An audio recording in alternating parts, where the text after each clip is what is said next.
organizations.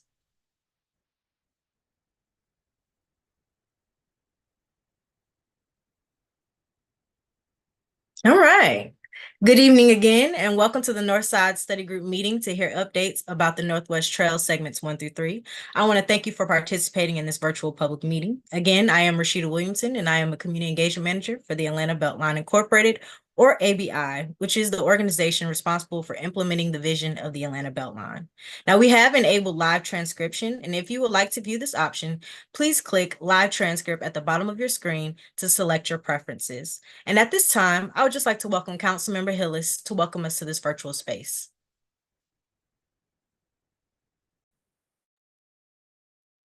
Hey, thank you, Rashida. Good evening, everyone. Looking forward to learning more about the Northwest Trail and where we are on each segment of it.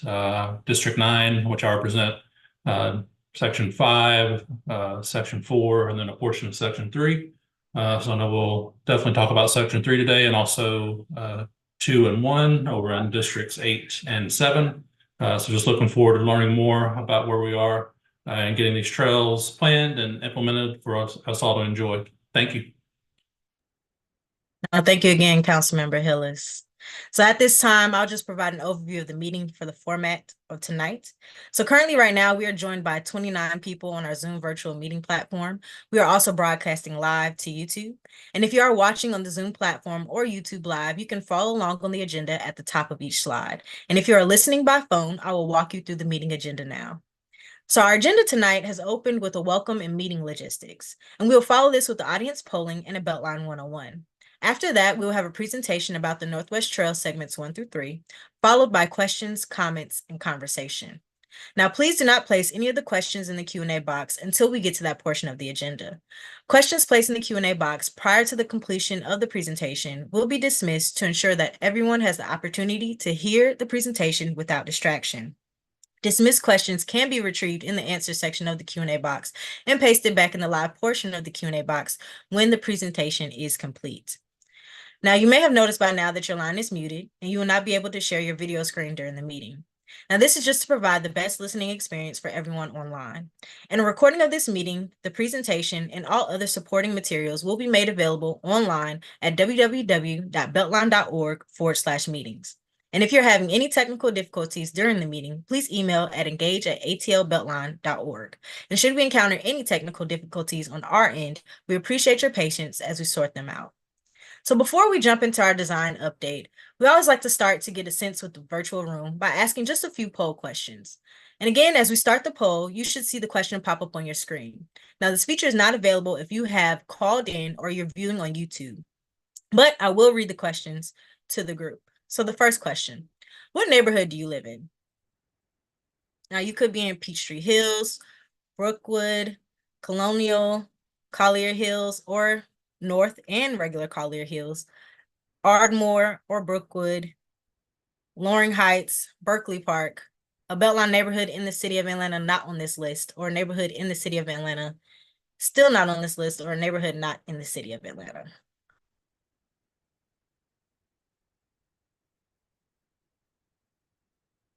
Okay, let's go ahead and end that poll and share the results with the room. Okay. I see we have majority from Peachtree Hills. We do have a few people that are in Loring Heights. Let's see, Brookwood, some neighborhoods in the city of Atlanta not on this list, or a neighborhood in the city of Atlanta not on this list, or again, a neighborhood not in the city of Atlanta. So let's move to the second question. We just want to know, how long have you lived in your neighborhood? So this could be 1 to 5 years, 6 to 10 years, or 11 or more years.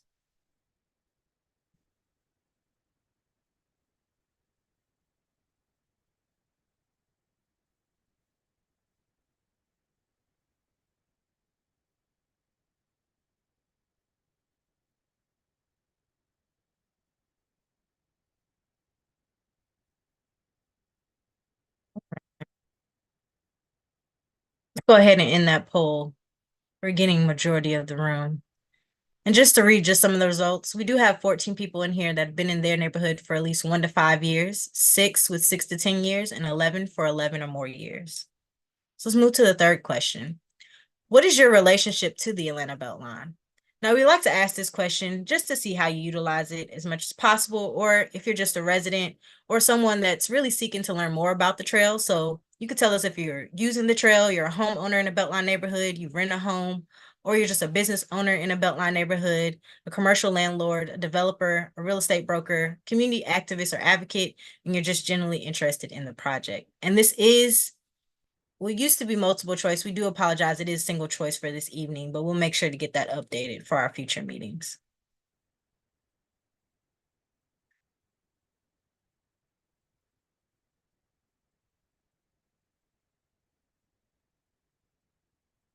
Okay, we can go ahead and stop and share the results with the room. Okay. We have 9 people that utilize the trail, 23 that are homeowners in the Beltline neighborhood. We do have a developer online. We have 2 community activists or advocates and 2 people just generally interested in the Beltline project. So next, this is a new question that we like to add. What are you most likely to be doing on the trail?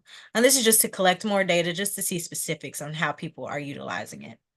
You can let us know if you're exercising or being a part of other recreations, you run errands, you use it to go to work or school, you engage in leisure activities, especially on the weekends when we have events, or you just don't use the trail. And this one is multiple choice, so you can choose as many as possible.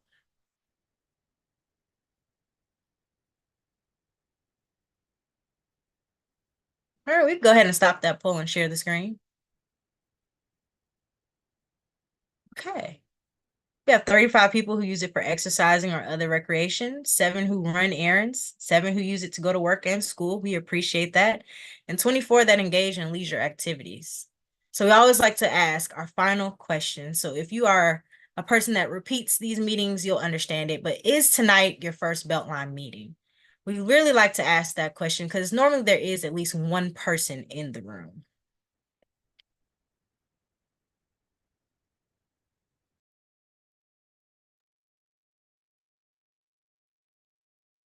Okay, we'll go ahead and share those results with the room as well.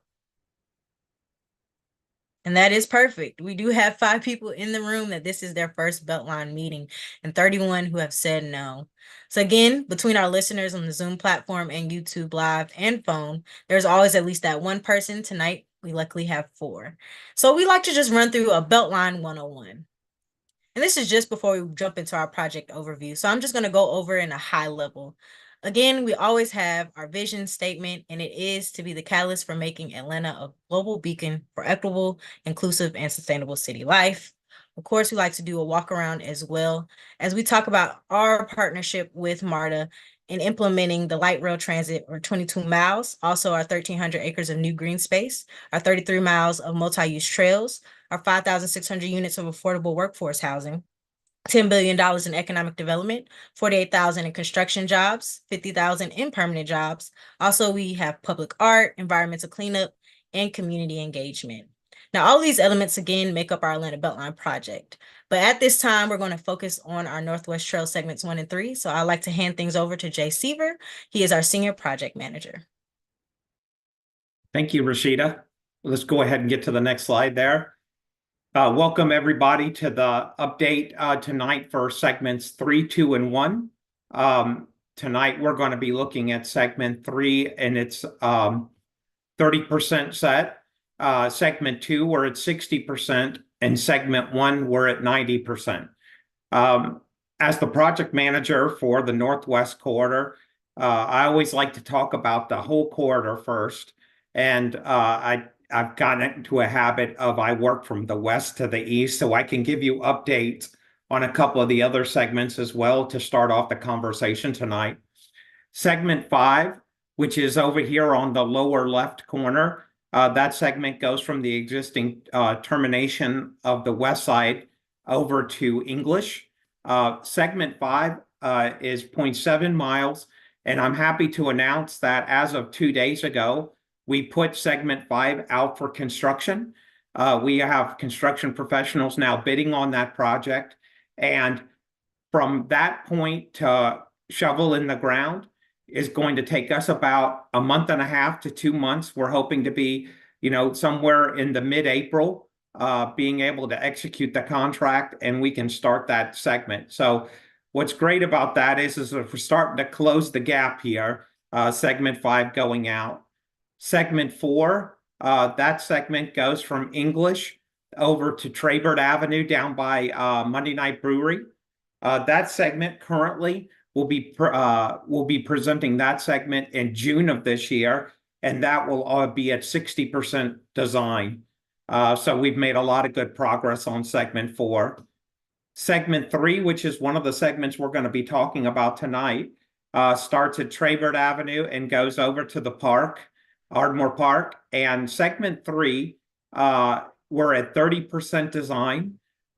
So we're going to talk in depth about that. That's the first time we've presented segment 3 to the community, besides having the alignment about a year and a half ago. So we got some good updates on that.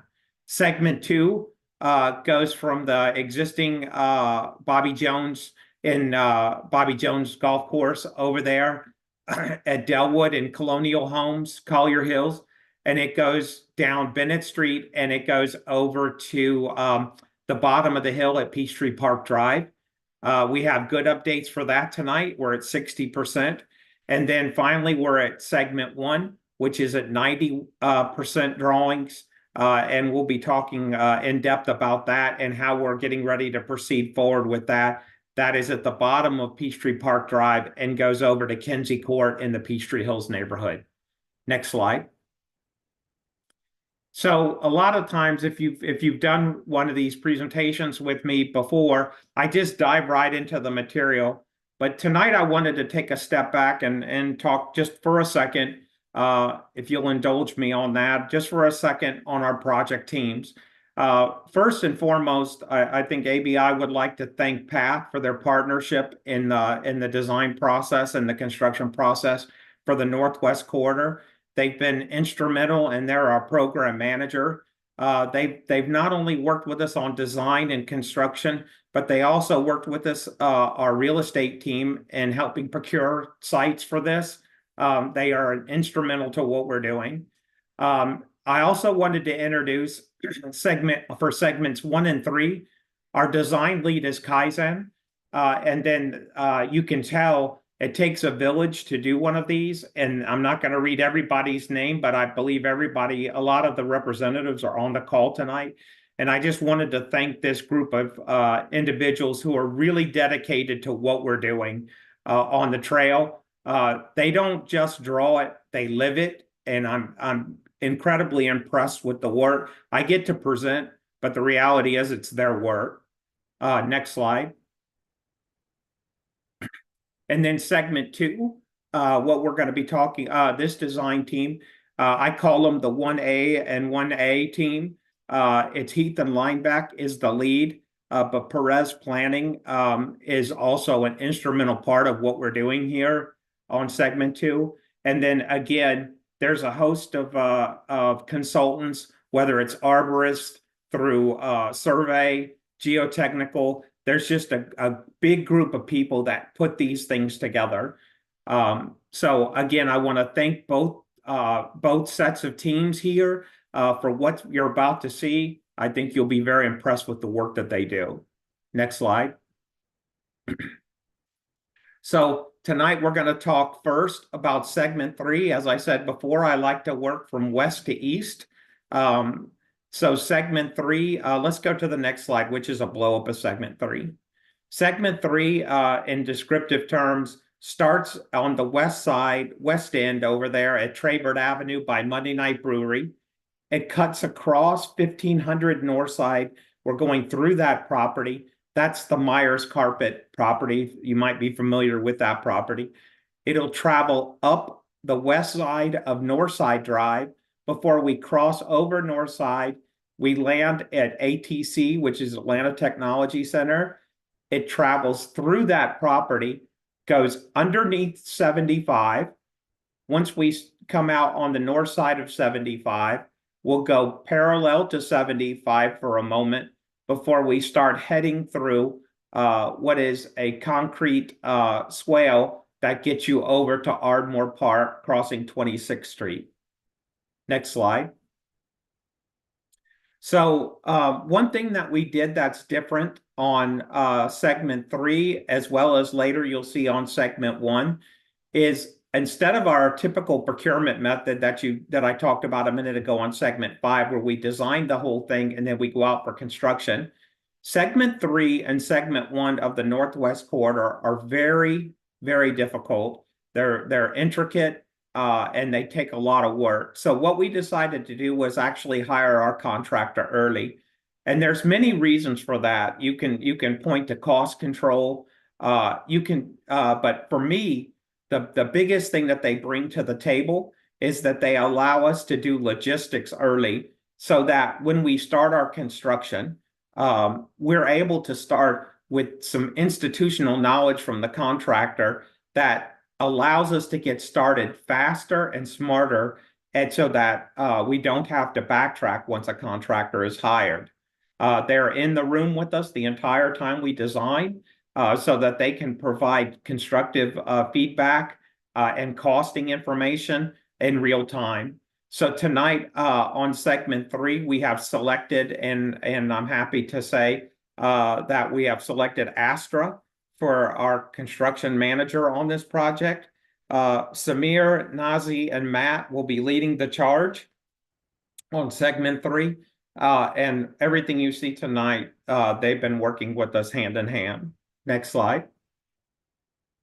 So the other thing that we wanted to talk about as it relates to segment 3 is we were approached by 1500 Northside Drive about when we decided we needed to come through that property.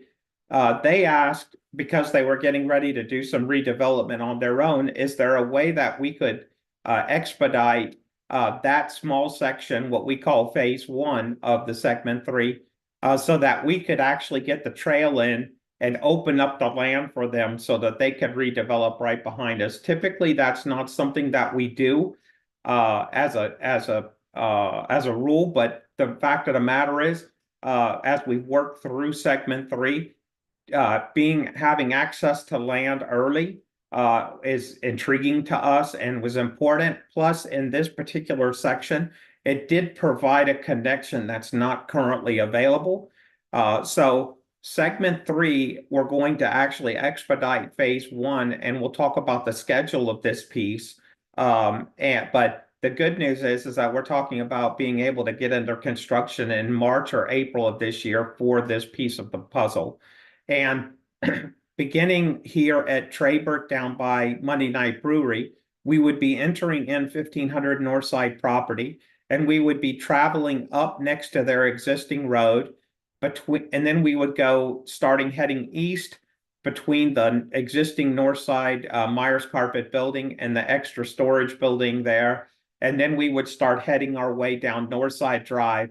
What this allows us to do is to provide a connection for those of you who live in the Deering area over there on the east side of Northside Drive, and connect you over to Traybert, which gets you to the Howell Mill District early in this process. So we're able to, even though this is a small 800 linear foot section, it does provide an important connection that's not currently available between Northside and Traybert. Next slide. So let's talk a little bit about what this section looks like. Next slide. So what we would be doing, and I'm going to start from the left and go to the right, is we would be building a new retaining wall along the west property line, which allows us to move the drive that's currently there that comes off of Traybert to the west. And so we would have the retaining wall, then we would have 2 lanes of traffic. We would build in a 7-foot landscape buffer between the trail and those 2 lanes of traffic that gets you in and out of that property. And then we would build the trail next to that. That again pushes all of this towards the west by putting in that retaining wall, opening up land that they can then use to redevelop.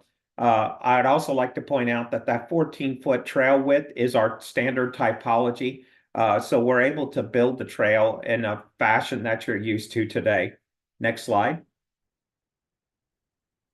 Okay, next slide. Let's look at the area that goes between the building, the existing Myers Carpet building, and the storage space. Next slide. So this area is area that we're going to be cleaning up and coming through. We've been talking with the owners of the building about a way to, turn the building and front onto the BeltLine. There'll be some modifications to the existing building. I will be the first to admit that when we come through on the Northwest Corridor, we have pinch points that we have to find ways to get through to the next area. This would be one of those, but also one of the things that we do because we're working in private property, we have to put the trail in a location that not only allows us to get through in its present condition, but also allows the developers or the people who own these properties to redevelop their land in such a way that we're not in the way when that happens. And what the ultimate goal is that we're hoping that once they redevelop the land, that it puts the trail either in this location, but makes it better for its surroundings, or in a best case scenario, our trail is repositioned so it fits within the context of the entire development that they're going to be working on. Next slide. So in this case, what we have is we have the existing building on the left.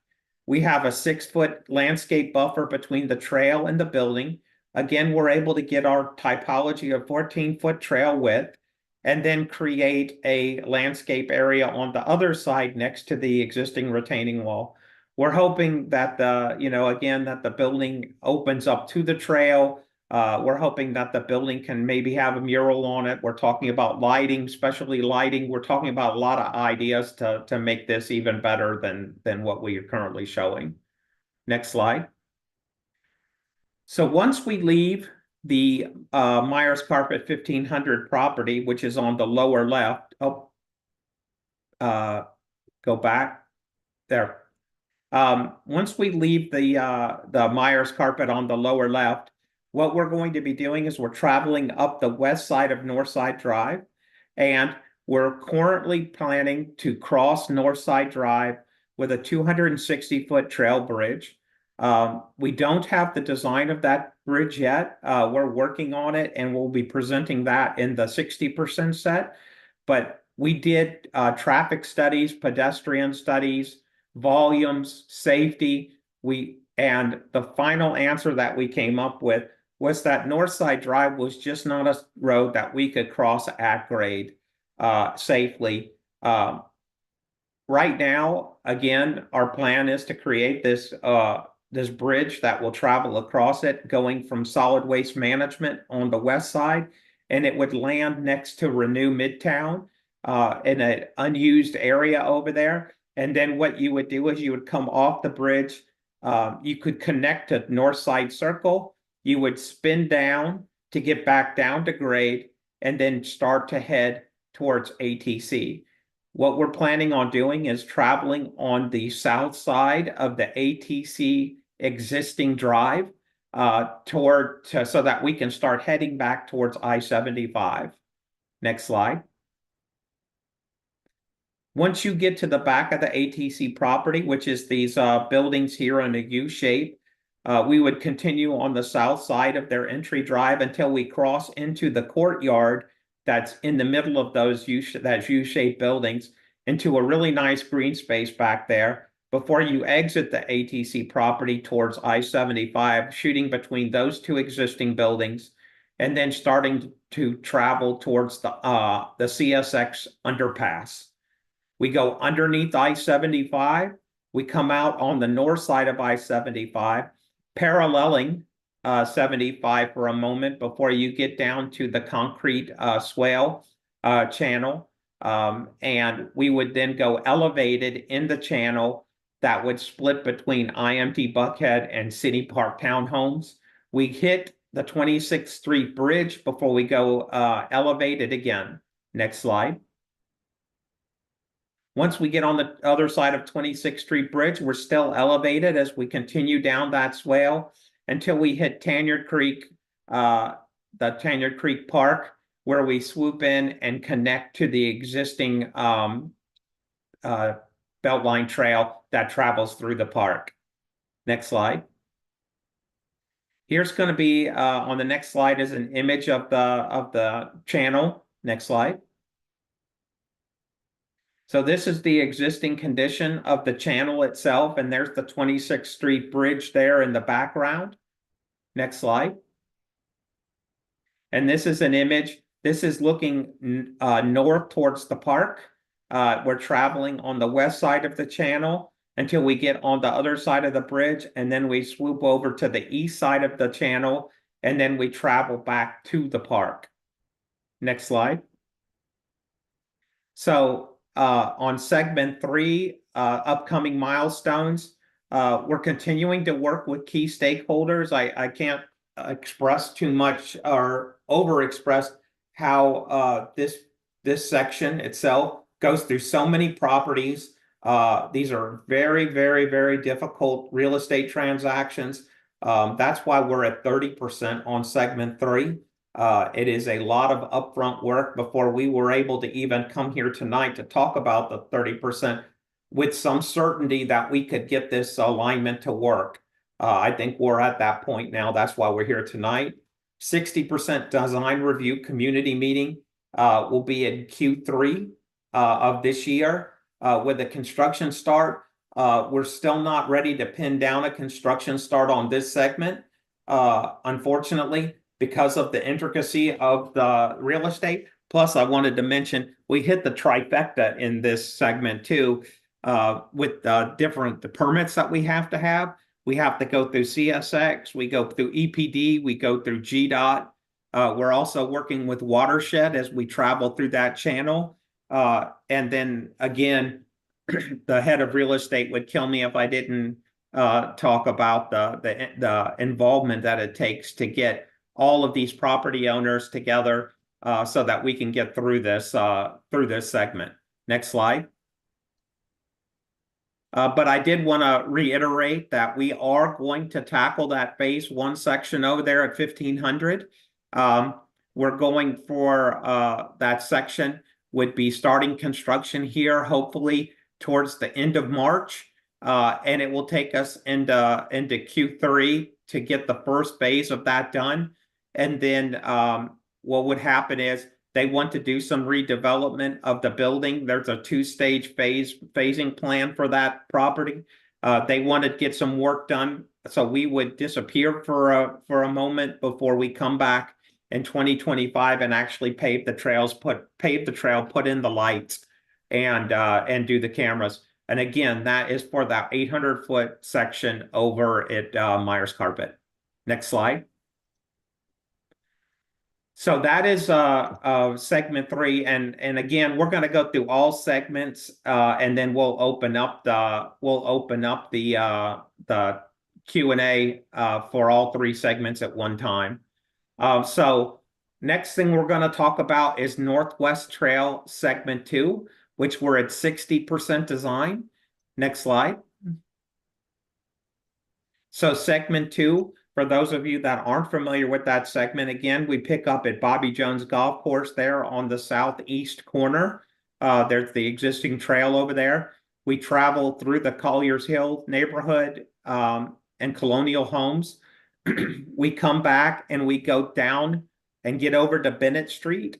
We go up Bennett Street, and then we cross under Peachtree Street before we get to the other side of Peachtree Street on the east side at Peachtree Park Drive.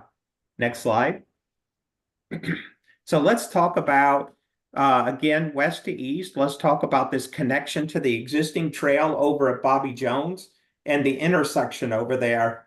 Next slide.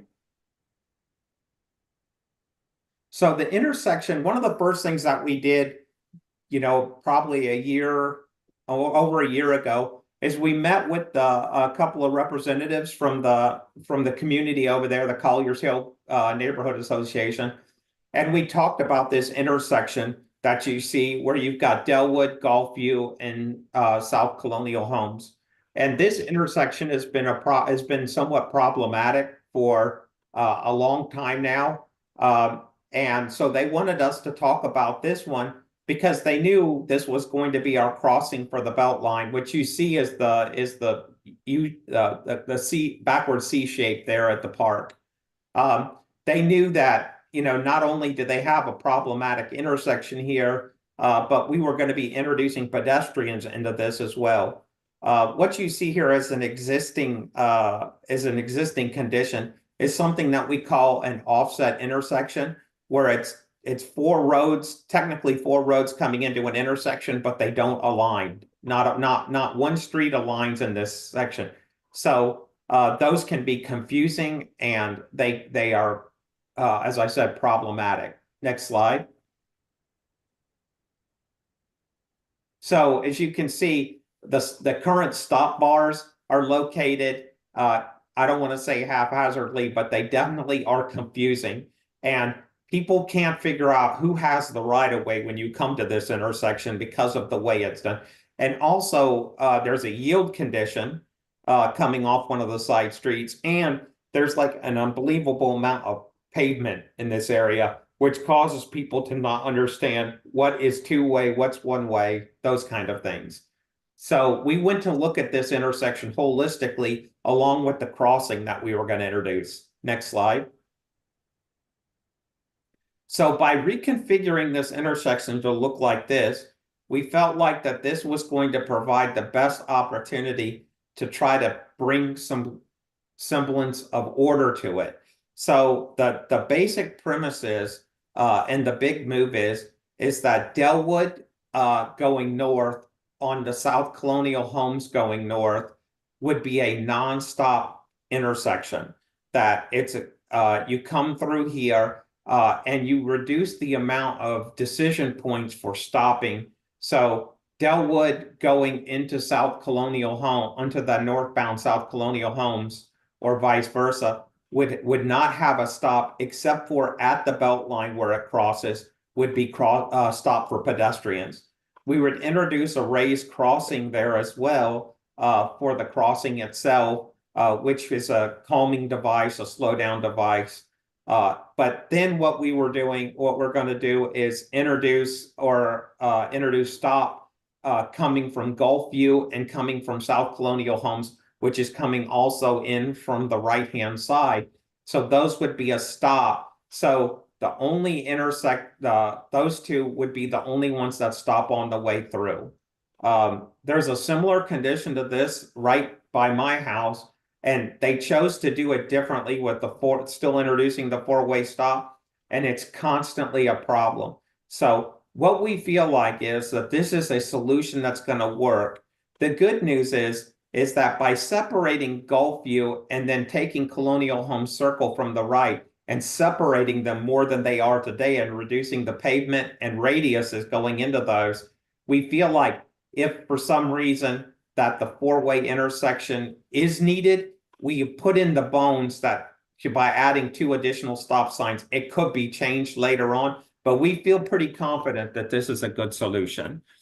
And we're also, as far as the trail goes, we're going to be connecting into the existing trail network in Bobby Jones, repositioning the plaza there, and then having the raised crossing, and then starting it ahead down Colonial Homes. Next slide. All right, we're going to take a look at the intersection here.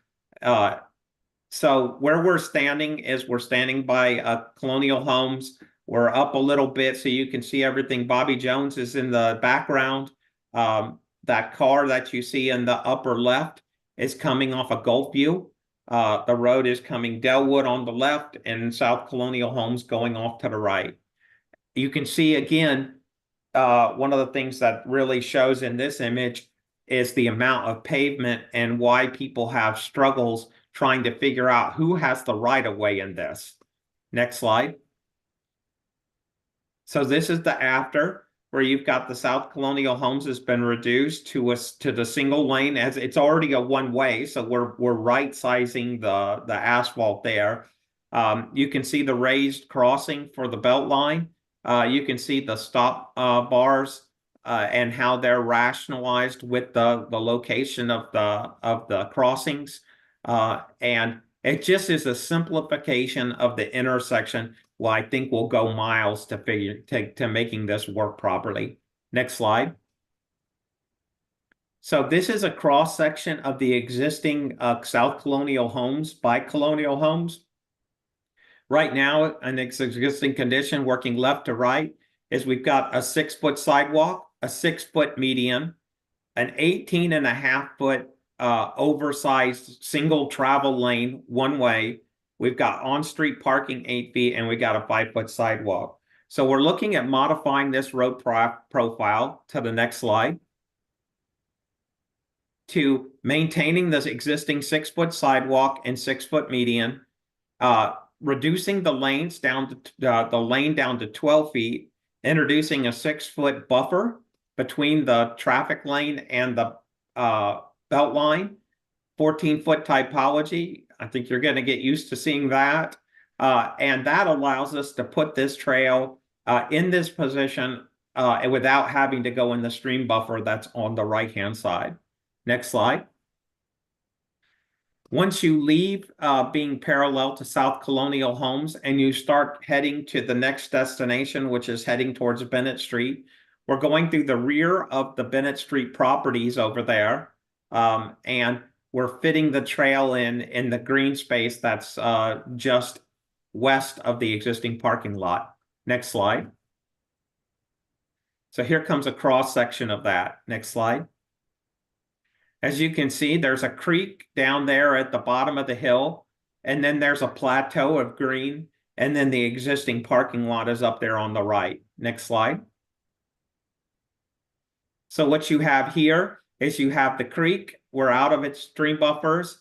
We're able to use that plateau of green to provide the area for the trail itself at 14 feet.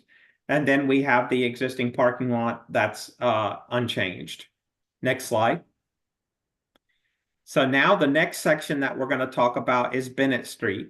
I'm sure that everybody here probably on the call is familiar with Bennett Street and the amount of stuff, the asphalt, and how that is, kind of morphed into what it is today. So what I want to talk about is this area here that parallels the Georgia Power substation. Not many people realize it, but as you drive down that street, we call it Bennett Street, but it doesn't much resemble a street. It's a lot of asphalt. It has a weird sidewalk to nowhere in the middle. There's utilities that run down the middle of this. So when we started to talk about what this could be, we told I think the phrase that we used was, let's put the street back into Bennett Street.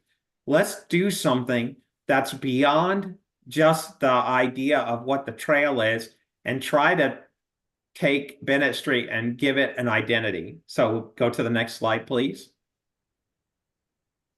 So as you can see, the first step is obviously finding the spot to put the trail. And the trail itself is going to be parallel and running next to the Georgia Power substation. And then what we're going to introduce is a street and the city of Atlanta streetscape back into Bennett Street, which is essentially parallel parking spaces on both sides with travel lane up the middle. Next slide. Next slide. So today, when you go down Bennett Street, it literally looks like a parking lot. You wouldn't know that you're in a street. You've got existing parking on the left. You've got the sidewalk to nowhere in the middle with utilities running down it.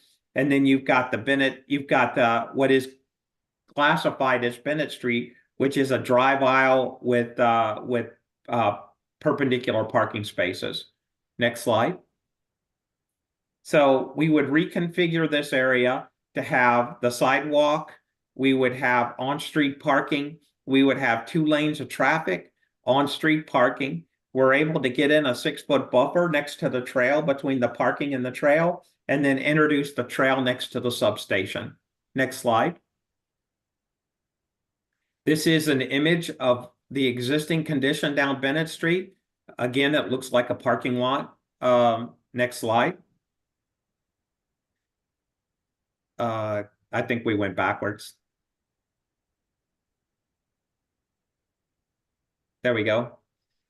This is an image of what the new Bennett Street would look like, which is we would reclad the existing Georgia Power substation with some type of an opaque material that runs down the length of it. We would introduce the trail. You see the buffer, you see the parallel spaces and the drive lanes and parking on the other side of the street. Next slide. Once you get past the Georges Power substation, we have to migrate back to the back towards the CSX rail, which is along the bottom of the screen. So we have to make that turn and bend so that we can eventually line up with where we're going to go towards Peachtree Street. Next slide. So as you can see, we're hugging not only the front of the substation, but we're going down the side of the substation to get over to where the CSX line is. And then we're going to start traveling eastbound next to the CSX line. Next slide. The next slide is going to be an image of existing conditions. Next slide. So this is coming up. You're looking at Peachtree Street with the Peachtree Bridge over the CSX line.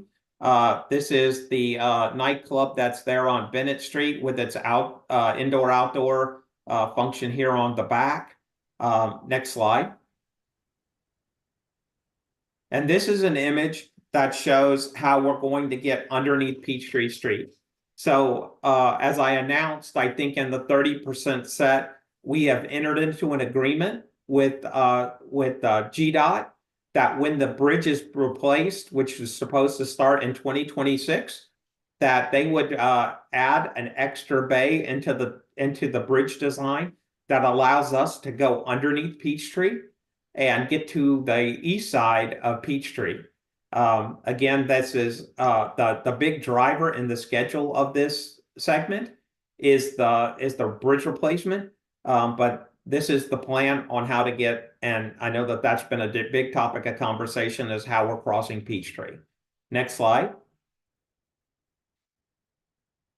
So this slide is a little interesting because as you can see, there's a gap in the trail design. And the reason for that gap is that we're still working with GDOT on the east side of Peachtree as to what the bridge implications are, as well as we're still in discussions with the owner of the land and Fresh Market here. We're not prepared to discuss that yet because, as I explained earlier, these real estate deals are heavily involved and intricate. So we're not prepared, but we will be prepared to come back and present what this is. But for now, what we would do is we know we have to get up to Peachtree Park Drive to eventually make our way down to segment 1. So what we're showing is that the trail has jumped over to Peachtree Park Drive, and we will be coming down Peachtree Park Drive, introducing the trail in the right-of-way there. Next slide. We're making our way all the way down to Peachtree Park Drive. The property there that's in white, that has the white roof on it, that's 81 Peachtree. We're going to go around that building, and then we start heading into trail segment 1. The reason that the area is highlighted there in the middle is we do have to do some parking lot reconfiguration in that property in order to get the trail in. But for the most part, this trail is going to be out in the right-of-way. Next slide.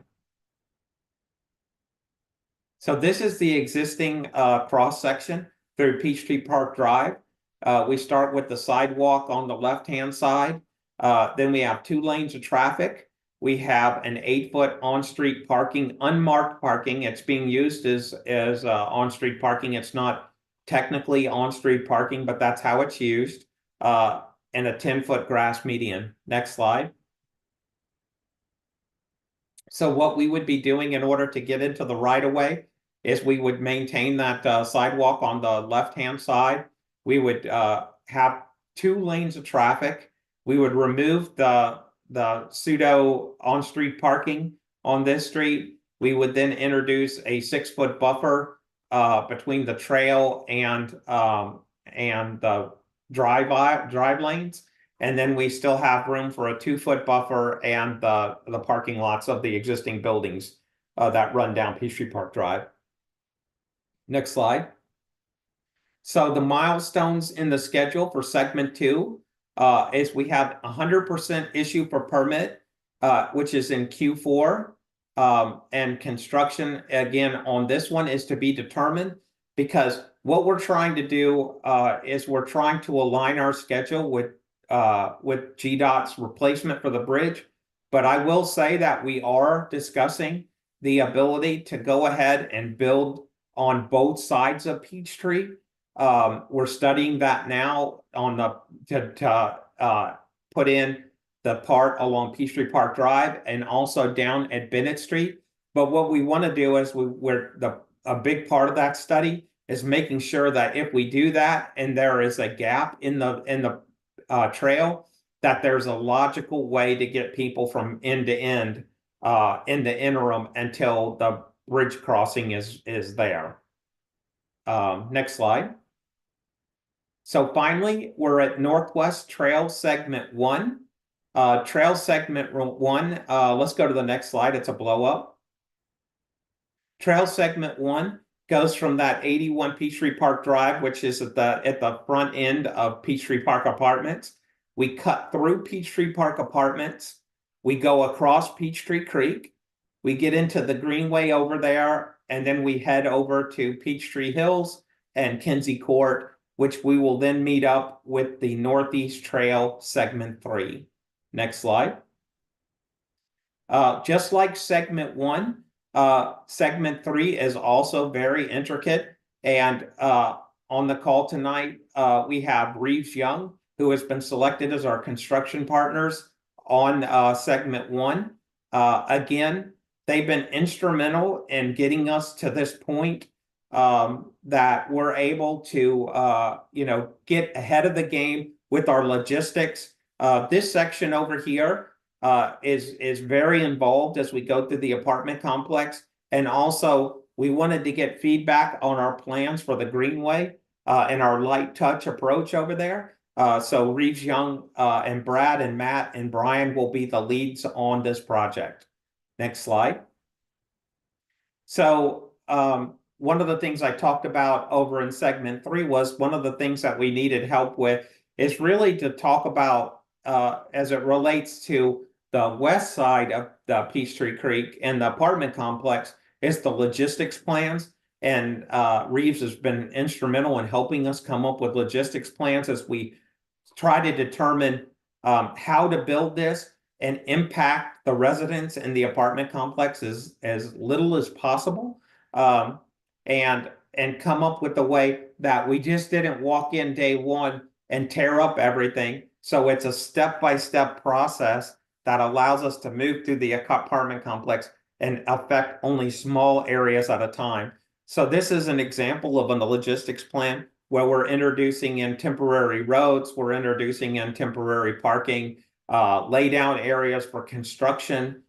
These are the things that we study. Let's go to the next slide. And then again, on the east side of the creek, what we were talking about here, again, is the light touch that we want to have. So we've been going over construction techniques that allow us to keep and minimize the amount of disturbance in this natural greenway. We've reduced, our typical, what we call limits of disturbance to a much smaller width that allows us to build this without taking out as many trees in the area. And we're looking at things like construction laydown area and construction parking, and mainly those parking spaces that you see in this are where the leads will be from the different subcontractors. But more importantly, that's the area where we'll pull up our heavy equipment at night to prevent us from getting into a flash flood condition. We'll have to keep them high and dry. The key to this, the logistics plan is because of the way this section is built, we have to get to Peachtree Creek at first. The timeline for this project is dictated by how fast we can get the suspension bridge in place that goes over Peachtree Creek. So if you think about it, we'll be coming in from Kinsey Court on one side, and we'll be coming in from Peachtree Park Drive on the other. We'll get into down to where the creek is, and then build the trail in both directions once the bridge is built in the opposite directions to get ourselves out. Kind of like not painting yourself in a corner. Next slide. They're also looking at, things like haul routes, how we're getting materials in and out with the least disturbance to the residents. We're looking at things like off-site parking and shuttling the construction workers in. I will say that doing trail work, there's not nearly as many construction workers on the site at one time like they are when you go by a site that's got a vertical construction going on. But regardless, we're looking at places where we can park people off-site and then bring them so that we're not parking in the neighborhoods, we're not parking in the apartment complex, those kind of things. But then on the haul route, we're looking at concepts like last mile haul in, where you basically deliver to a yard that's not adjacent to the trail, but rather you haul in using smaller trucks if possible. We're studying the width of Kinsey Court to determine, what trucks can get in and out. I'd love for to be able to say we're not going to take any deliveries down Kinsey Court, but that's one of the ways we get into this segment.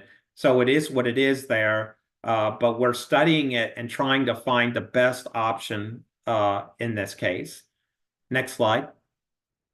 So the exciting thing about Trail Segment 1 and having a contractor on board is we're shooting to begin construction in Q2 of 2024, and we're pushing hard for that to be the beginning of Q2, April-ish. It could slide to May. I will tell you, we have not procured all of the property yet in this section. We're working on it, and we're also in permitting. The drawings are finished. We're finishing up pricing for it. So we're getting very close. As we get closer, we'll continue our coordination and communication with the neighborhoods. But for those of you that live in this area, the good news is that construction is imminent. Next slide. I believe that's it.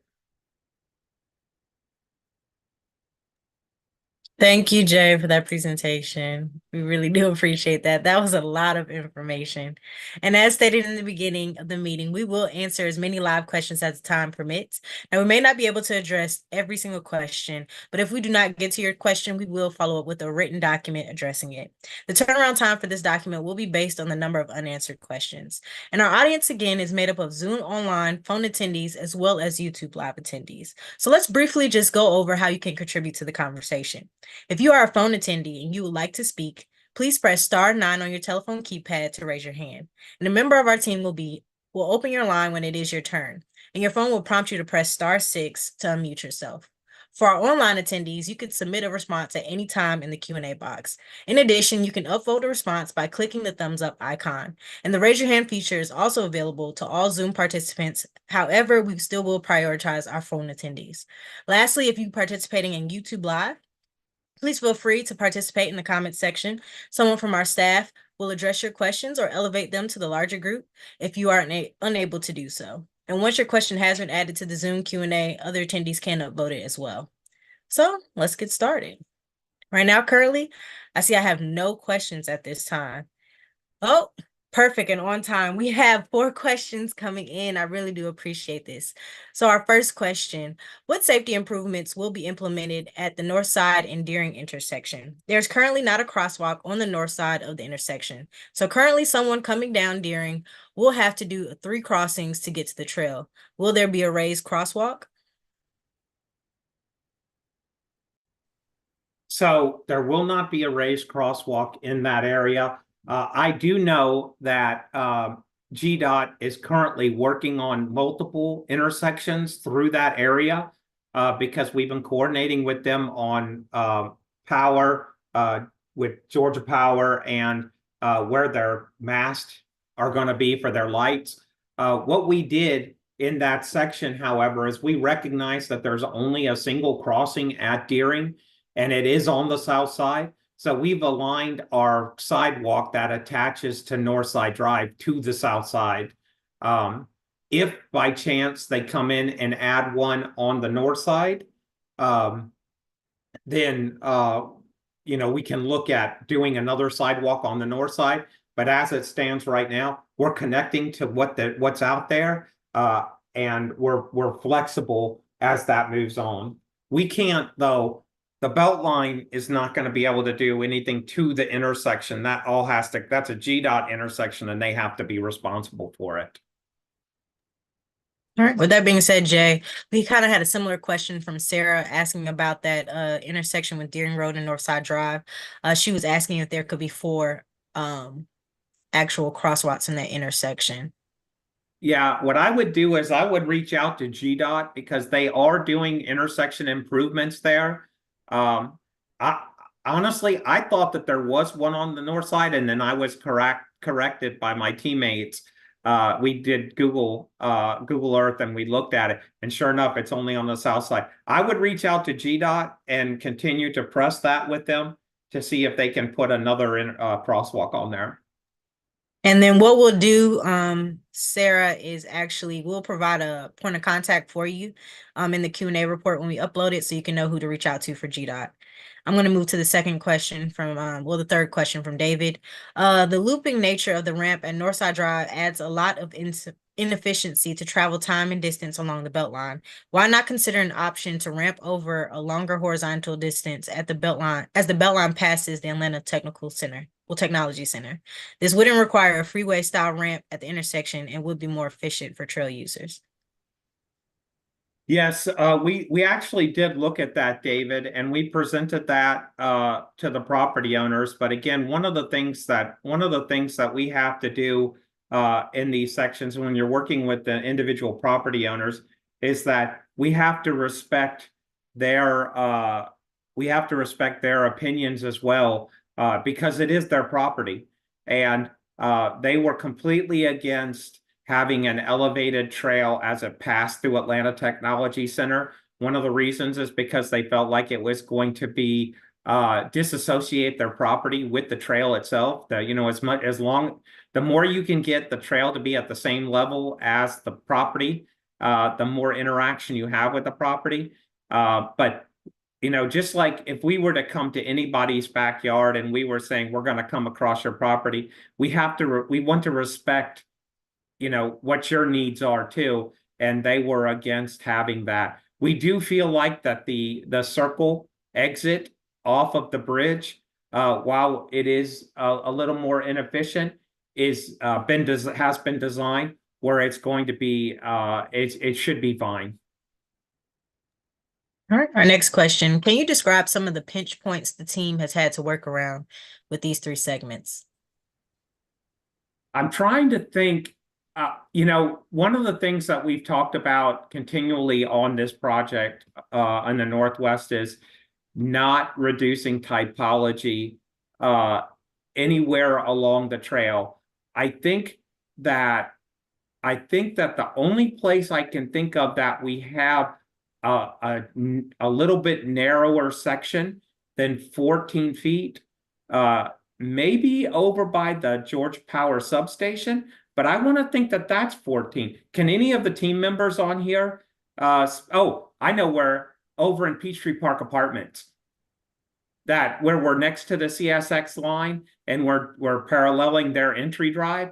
That's probably the place where we've had to work around because there just isn't enough existing land in order to get 14 feet. So we had to shrink the trail down to 12 in that location. But what we have talked to the apartment complex about is when they come back in and if they redevelop, we want to be part of that process so that we can get away from that pinch point and get the trail more integrated into the overall design of the project. Thank you for that, Jay. I'm going to work around our Q&A. So just bear with me, Jay, because we have a lot of questions focusing on the lowering heights. The board is here actually. So we have a Ron Runwald. He's the president of Loring Heights. So some of these questions I'm just gonna fire off one by one. So I'm gonna start off with one of his first questions of how do we arrange a meeting with GDOT and ABI together to make pedestrian improvements and connectivity to mold the Beltline route? Now I know we're going to give off their contact information, but to host a meeting with you all there together in the room, how would you like to go about that? Um, I would say, so the since you're taking them out of order, which question is, I like to read them too. Oh, no, that's Uh, perfectly fine. We're gonna go scroll all the way down. He just wants to know how we could just get a meeting with GDOT and ABI together in the same room, which that's something we can rearrange, but they yeah, want to focus on pedestrian improvement. So I want to know if you're just okay with moving forward with that. That's the first question. yeah, absolutely. I mean, Okay. we're constantly meeting with GDOT. We have to get permits from GDOT. We have to get, their buy-in to a lot of this stuff. Absolutely. If you see places where you want us to focus on connectivity, please let us know. Reach out to me, and we'll definitely look at that with you. I mean, Yeah. just like I think a good example is what we did at Collier's Hill, where they called us up and asked us to look at the improvements of that intersection. We're open for those kind of discussions. Perfect. So what we'll do, Ron, is we'll reach out to you, so we can have your board members and then of course schedule permits for ABI staff and GDOT staff, to get us all in the same room. But I'm gonna continue with some more of his questions going in some more. So this next question, why was a route chosen through the middle, which we've already answered about the Atlanta technology, instead of around? So they wanted to know, did a property owner not state any redevelopment plans in the future? And if not, what would happen if this routing is property redeveloped? The way I look at it is that our job at the beginning, when we're doing this now, is to get in there and figure out how to get through a property, right, in its existing condition. If there are no plans for redevelopment in its current condition, we have to figure out a way to get through there. So that's going to lead us to what is not that the best solution that we can have at the time.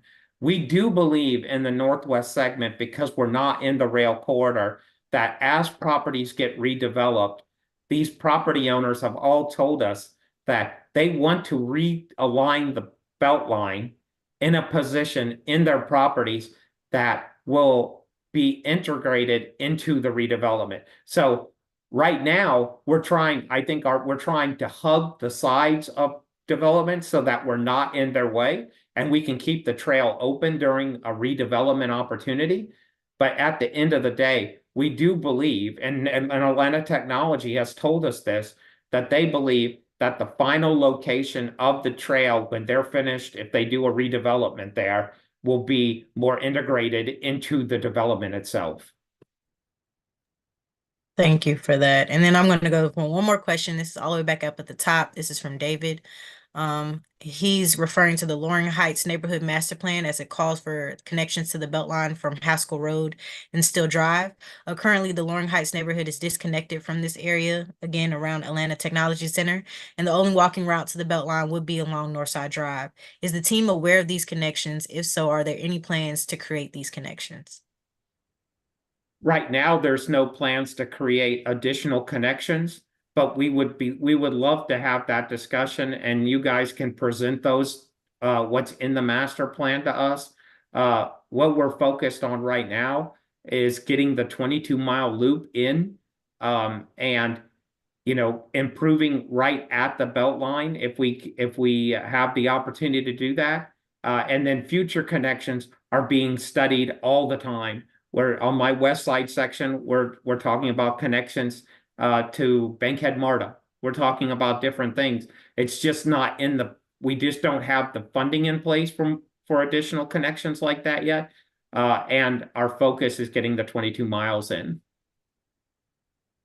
All right, this next question is from David again. Will missing sidewalks on Northside Drive be added to the areas immediately adjacent to the Beltline crossing?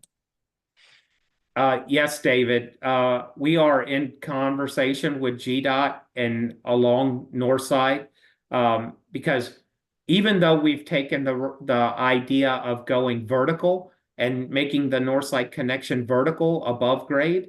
We're also looking at the sidewalks on both sides of that, as well as looking to see if there's an opportunity for pedestrian crossing and making north side in that general area a little more pedestrian friendly, because we understand not everybody is going to jump on the BeltLine at the ends of those ramps that take you up and over, that there are still people that need to get on the BeltLine at grade. And then this last question from David again. On where driveways cross the BeltLine, such as Myers Carpet and within the ATC campus, will the trail be raised and used as a continuous sidewalk approach that emphasizes trail users over vehicular traffic? We're definitely doing raised intersections, raised crossings at driveway entrances is not part of our process, but what we do typically is that we do the special paving that we have for the BeltLine across those areas to signify that there is pedestrian traffic, but we're not currently planning any raised crossings at driveways. All right. This is another question from Laura asking about the neighborhood meetings we've had with Peachtree Hills. She just wanted to know how many, and I'm just going to state already, Laura, we do not have that data on hand, but I'm able to share that with you at a later date. And I know that you are requesting for more and want to have some more communication. So I'll have our community engagement manager, Nathan Soldat, actually reach out to you if you would like to have more meetings with Peachtree Hills neighborhood. So I'm going to move on to this next question from John Matthews. What property rights are still required or unfinished for segment 1? Currently, we try not to talk about the property in detail, the property interactions that we have in detail, because we feel like that's kind of private in nature to the property owners themselves. So I really feel like that I don't think it's right to talk about somebody else's property at this point, but there are definitely properties that we're still working on to finish this. I hope you can respect that it's out of respect for the property owners. I think it's not wise for us to talk about it. And that's perfectly fine. Thank you for that, Jay. Next question is from Patrick. Are there plans to extend the BeltLine towards West Highlands from segment 5? And how will the BeltLine connect to Proctor Creek Greenway and West Side Park? So currently there are a lot of discussions in that area about additional trail and connections. Right now, I think the most logical one that is being discussed is a connection that goes from the west side 4, which is under construction, along the north side of Donnelly Hollowell, and it takes you over to the Bankhead MARTA station and gets you onto the Proctor Creek Greenway that way, which then eventually will takes you into West Side Park. I think that's one that is in discussion with MARTA as well. I think MARTA has a program. Sean, I think you're on. You might know a little bit more about that. Yeah, Jay, it's actually MARTA's a participant in it, but it's a Georgia DOT actually proactive safety project trying to create some more space with a side path along Hollowell Parkway that would link up the BeltLine West Side Trail to the MARTA station as well as the Proctor Creek Greenway. And it's a work in process over at GDOT right now. So I'm not sure. I don't even have a date. They're working towards a concept report right now. I think there's also some discussion about another connection at Maddox Park. That area is in a lot of discussions about connectivity. Yeah, we're going to go on to this next question. This is in combination with David and Ian. So the connection from Peachtree Hills to Armour area, which would include an additional bridge over Peachtree Creek appears to be missing. Is this part of a different section? And then moving into Ian's, was there no option to keep the trail on the south side of the creek and connect to Armor Drive Bridge, thus eliminating the need for two bridges? So the section that he's referring to that's beyond segment 1 of the Northwest Trail is segment 3 of the Northeast Trail.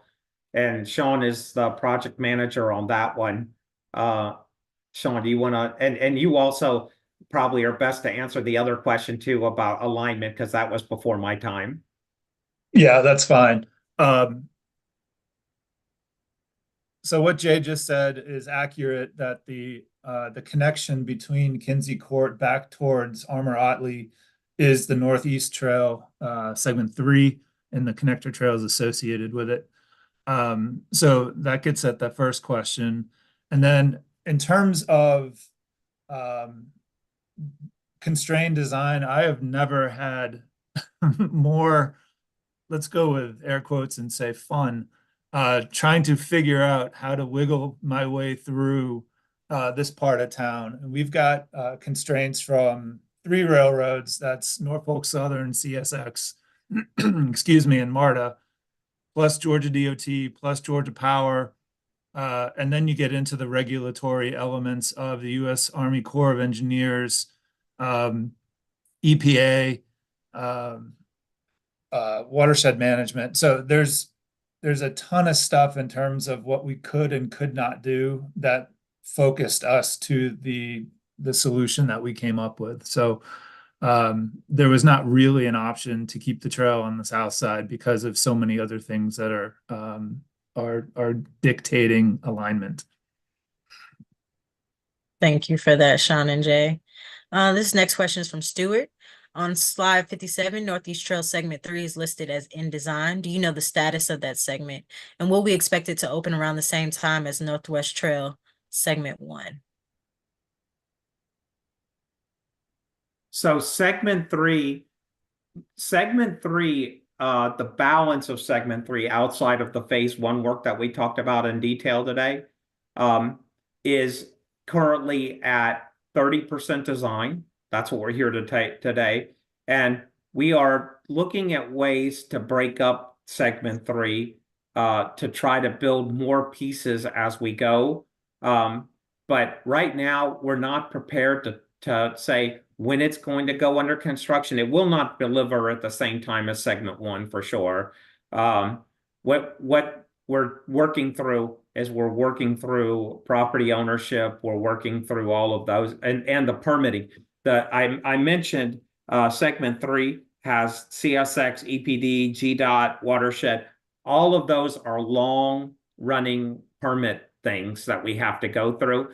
And our goal is on segment 3 is to be finished with the design by the end of the year. It might trickle into the next, but as soon as we get that thing ready and we get it permitted, we'll be going out.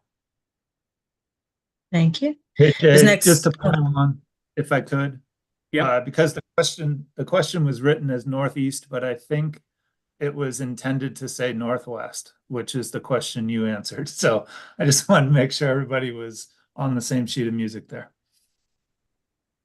perfect. Thanks, Sean. This next question is from Timothy. Is there any way to continue the trail east from Peachtree to the apartments next to the CNS tracks?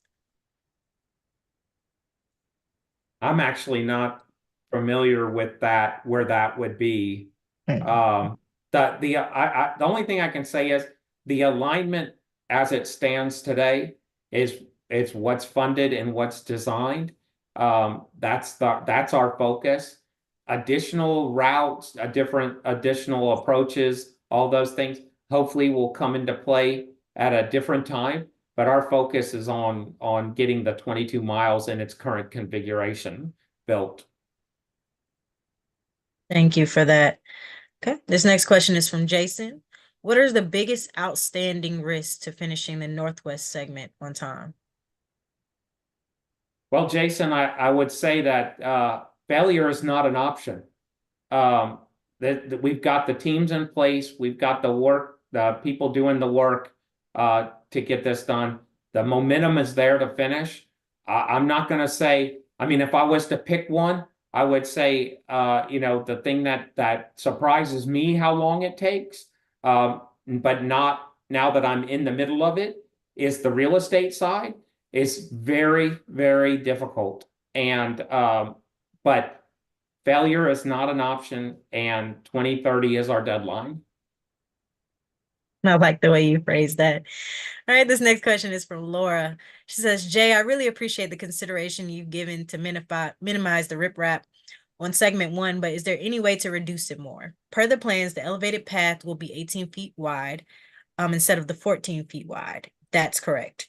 And with a swell on the west side of the trail, the riprap will be approximately 28 feet across. There would be more than 2 lanes of the road. Riprap smothers the environment, encourages invasives like kudzu and Japanese hops, and it is impossible to clean and remove the invasives without poison, which can't be used in a watershed. So, yeah, Laura, thank you for the question. This is kind of a two-part answer for me. Number one, I just want to make sure everybody understands when we're talking about riprap in this in segment 1, it's not the riprap that you see on the side of the highway. We're looking at different size river stones to make this feel more natural. So that's one thing I wanted to point out. The second thing I want to point out is we have to find that balance between doing something to minimize its impact, but not leaving the community with something that can't be maintained. And the riprap, or what we're going to call riprap, the riprap itself that we're adding into this environment is there for a reason. If we don't have it, there'll be a bigger issue with erosion. There'll be a bigger issue with destabilization of the trail. Those are things that are non-starters. We also believe that within 2 growing seasons in that greenway down there, it's going to return to its natural state that you see today. And what we have is an incredibly sensitive design, yet still has to function the right way. Okay. Moving on to this is just a comment from Ron. He said that he just wanted to add the thank you for what I know is incredibly hard work, and they're looking forward to working together. And then Laura, I see your comment again. The reason why I ask about how many meetings have been conducted in Peachtree Hills is the neighborhood has not been involved at large, and it should be. So while Jay is actually answering some more of these questions, I'm going to go ahead and see if I can find that number for you again. We will schedule a meeting with you all based on your concerns. So this next question is from Sarah. Oh, this is a comment. Yes, thank you for all your hard work of ABI. Segment 3 is going to be incredibly positive and a change for our neighborhood, and we're so grateful. And then Laura, again, with another question and a comment. Thank you for the Riverstone consideration. Will the Northeast segment use Riverstone as well? I'm not going to answer. Sean, you got that one?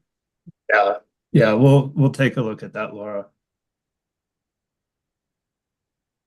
So I do not have any more questions in the chat. And Laura, I do apologize. I thought I had some time to pull up that data for you. But again, we'll reach out at a later date to see if we could schedule a meeting with your neighborhood and also to provide that data, because I know we did host a few meetings, and we'll give you those dates and times. So I'm just going to give it about 2 more minutes. Again, if you have any questions, you can go ahead and drop them in the chat. If you'd like to raise your hand, you could do so as well. Hey, Rashida, it probably is worth mentioning too, that if somebody is tuning in for the first time on these segments, and you're like, for instance, on segment 1, if this is your first interaction on segment 1, please go to our website and you can see the presentations that were made at 60 and 30 to give you more background into design, as well as the other sections.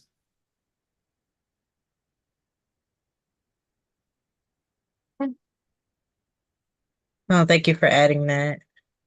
And again, we had another thank you, and this is just from Amy about the future Peachtree Hills meetings. Okay. At this time, I believe we can move along if we want to. Again, if you do have a question, please feel free to drop it in the chat. I will be kindly enough to go ahead and stop just to answer it because we do have more time in our meeting. We thought that we would have a great more amount of questions, but we do appreciate you all for regurgitating this information and actually providing some great questions. So I know a few meetings will pop off after this. Oh, I do have another question. This is from Jason. Is the Beltline organization open to attending a routine neighborhood meeting for any of the impacted neighborhoods at the construction date draws closer? And how should we initiate? So I'm going to go ahead and answer that question, Jason. All you'll have to do is just send us an invite so that we can be placed on the agenda. If our schedule permits, we are more than welcome to come to your neighborhood meeting to give a more in-depth presentation if you would like to do so. All you have to do is either email engage@atlbeltline.org, or you can email our project manager, Nathan Soldat. He's not here with us tonight, but his email is in Soldat, so SOLDAT @atlbeltline.org. I'm going to actually ask for Brittany to drop those two emails in the chat if you can do so that he's be able to take it down. Okay. So that was our last question for the evening, I believe so. So just to close out, again, I'll have a few additional polling questions. And as I start the poll, you should see the question pop up on your screen. This feature is not available if you have called in or you're viewing on the browser online, but no worries again, I'll read the results to the group. So for the first question, was the information presented tonight helpful in changing your perception and or understanding of the Beltline project?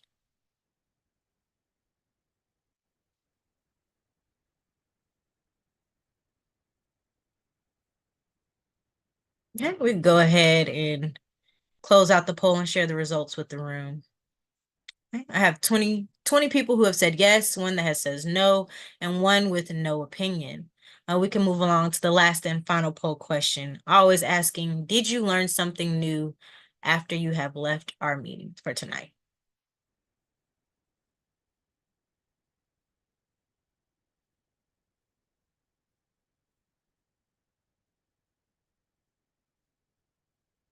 All right, we can go ahead and close that poll and share the results with the room. And we have 28 straight yeses. We do appreciate that. So again, I want to thank you again for participating in our audience polling and again participating tonight. The project manager for the design for the Northwest Trail is Jay Seaver. And again, Nathan Soldat is our lead for community engagement. The easiest way to submit questions or comments is by emailing engage@atlbeltline.org. But if you have questions specific to this presentation, of course, please reach out to Nathan and Jay. But if you have questions about us coming again to your community meetings, please reach out to Nathan Soldat. So I want to again thank you for tonight. We are excited that we continue advancing this Northwest Trail, and we want to thank you for attending this evening's meeting. And again, we will see you all on the Beltline. Thank you so much for tonight.